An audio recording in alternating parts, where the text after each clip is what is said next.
Assalamualaikum warahmatullahi wabarakatuh. Halo guys, saya mau menyampaikan atau memberikan tips atau memperkenalkan salah satu fitur dari Edlink. Fitur dari Edlink ini di mana kita membuat soal ujian kepada mahasiswa, kemudian mahasiswa mengerjakannya dan kita hanya menerima nilai dari hasil pekerjaan mahasiswa saja. Ya, yang jadi masalahnya ketika ada banyak kelas yang sama memakai soal yang sama dan soal tersebut sangat banyak. Mungkin 10, 20 soal, 35 soal. Nah, itu menjadi terkendala sendiri. Kalau harus input satu-satu soalnya itu tiap kelas. Nah, itu agak repot. Nah, jadi bagaimana caranya kita menginput salah satu kelas soal ujiannya, kemudian soal tersebut kita distribusikan ke kelas-kelas yang lain. Nah, dengan cara yang lebih simple, lebih mudah, tidak capek gitu. Oke, kita langsung saja praktekan.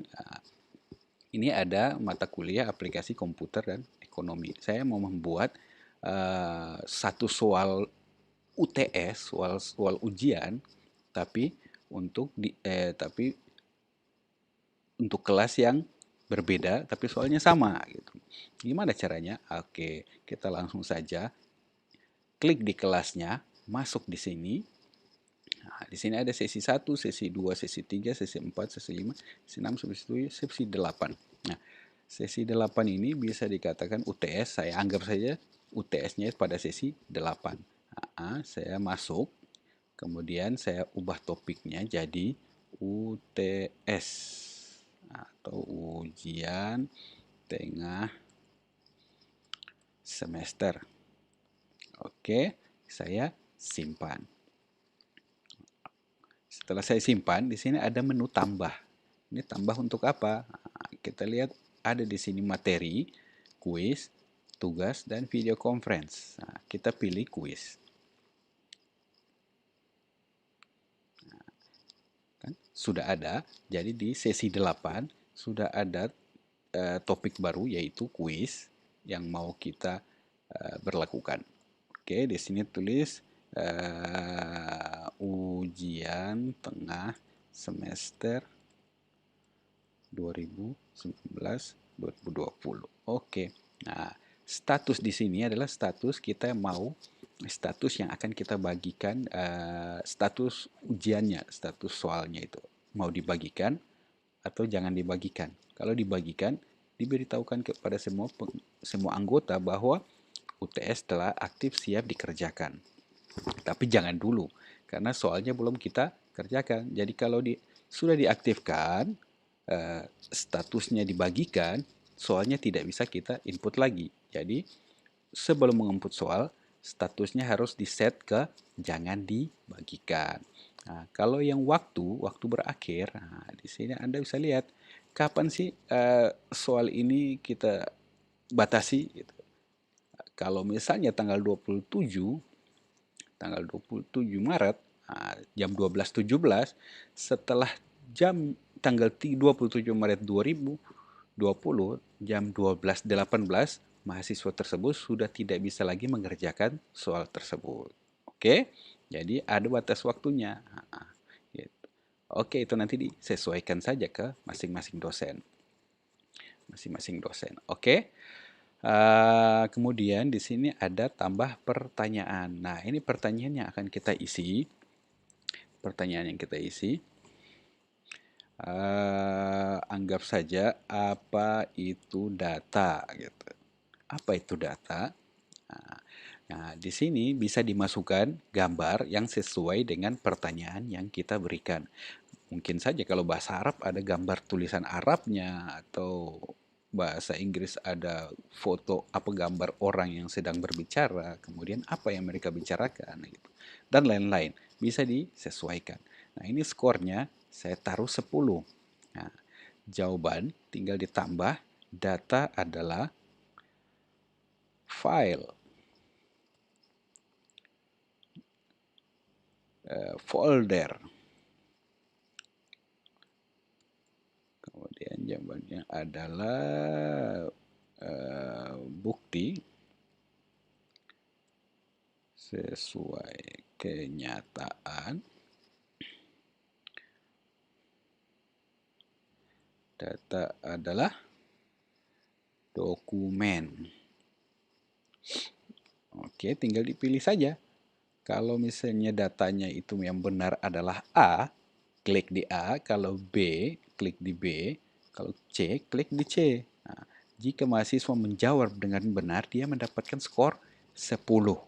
Nah, 10 itu yang nanti kita dapatkan. Oh, mahasiswa tersebut nilainya sekian dan sekian. Oke, setelah selesai kita simpan. Nah, pertanyaan berikutnya juga sama. Nah, pertanyaan berikutnya sama juga seperti itu. Apa itu informasi? Skornya juga 10. Nah, tambah jawabannya adalah data. Kemudian informasi berita adalah hasil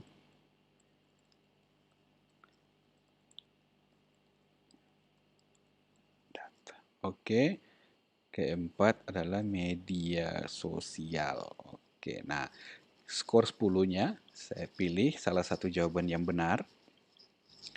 Nah, kita simpan. Oke. Kalau mau dirubah lagi posisi soalnya, bisa ditarik saja dari sini. Nah, nanti otomatis dia berubah sendiri. Begitu juga sebelah sini. Oke, sudah selesai. Oke, tinggal kita simpan, tapi jangan dibagikan dulu ya, karena belum UTS. Oke. Nah, yang jadi masalahnya ketika soal ada 20 soal dan kita harus input satu-satu.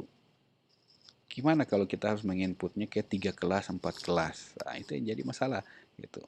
Nah, saya tunjukkan bagaimana caranya biar lebih mudah. Nah, kita masuk ke aktivitas pembelajaran di mana soal tersebut sudah kita masukkan di kelas yang tadi. Nah, kita cari sampai ke bawah. Nah, ini kan sudah ada. Jadi sesi ini yang mau kita bagikan ke kelas yang lain. Caranya seperti apa? Klik pada menunya bintang tiganya, titik tiganya itu, kemudian duplikat sesi 8. Nah, jadi Anda diminta masukkan jenis kelasnya apa? Akademik. Kemudian genap.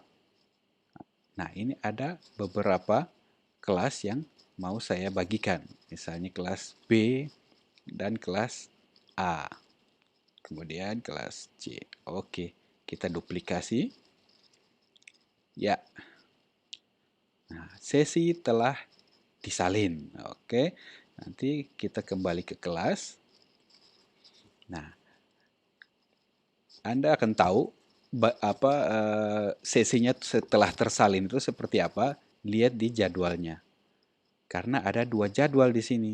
Jadwal aslinya, kemudian jadwal salinan dari yang sebelumnya gitu. Jadi, yang mau kita buat di sini adalah menyamakan jadwalnya. Kita masuk ke salah satu kelas yang sudah di-copy.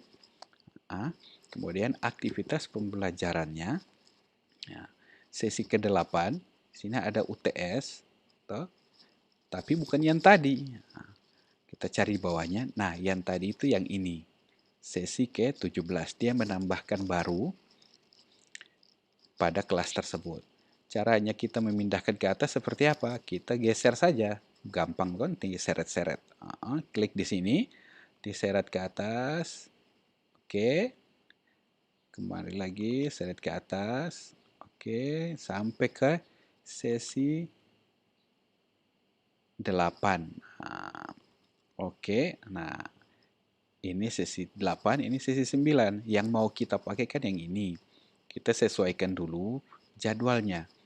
Jadwal tanggal 30, di sini tanggal, kembali, maaf kepencet.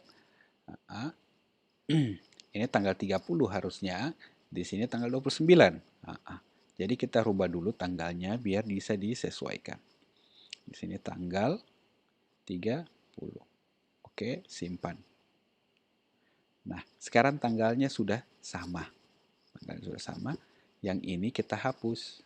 Oke. Nah, jadi ujian tengah semester yang tadi, soal yang tadi kita input itu sudah ada di sini. Oke. Nah, ada 2 pertanyaan yang tadi kita isi. Jadi kalau ada 3 pertanyaan, 4, 5, 10, 20, 50, kita hanya cukup menginput satu saja. Tidak usah 2 kali input, 3 kali input. Oke. Nah, kemudian kelas kuliah yang tadi itu ekonomi B. Nah, ini masih ada lagi yang satu. Aktivitas pembelajaran digeser ke atas, digeser ke atas, digeser ke atas, digeser ke atas.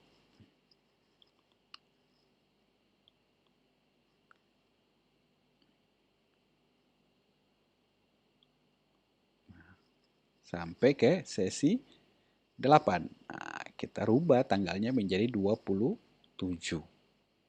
Tanggal 27. Oke, simpan. Nah, ini sudah sama-sama tanggal 27. Kita rubah yang, kita rubah. Maaf, kita hapus yang kosong. Nah, tinggal bagaimana caranya, bukan apa namanya, jika sudah masuk waktunya, tinggal dibagikan saja. Oke, dibagikan, kemudian diubah, kemudian dibagikan ke seluruh anggota. Tentukan batas waktu pengerjaan. Setelah menentukan batas waktu pengerjaan, kemudian disimpan. Otomatis notifikasi akan masuk ke mahasiswanya untuk mengerjakan soal UTS yang sudah kita berikan. Nah, mungkin itu saja dari saya. Semoga bermanfaat. Sampai ketemu lagi ke tips-tips yang selanjutnya. Wassalamualaikum warahmatullahi wabarakatuh.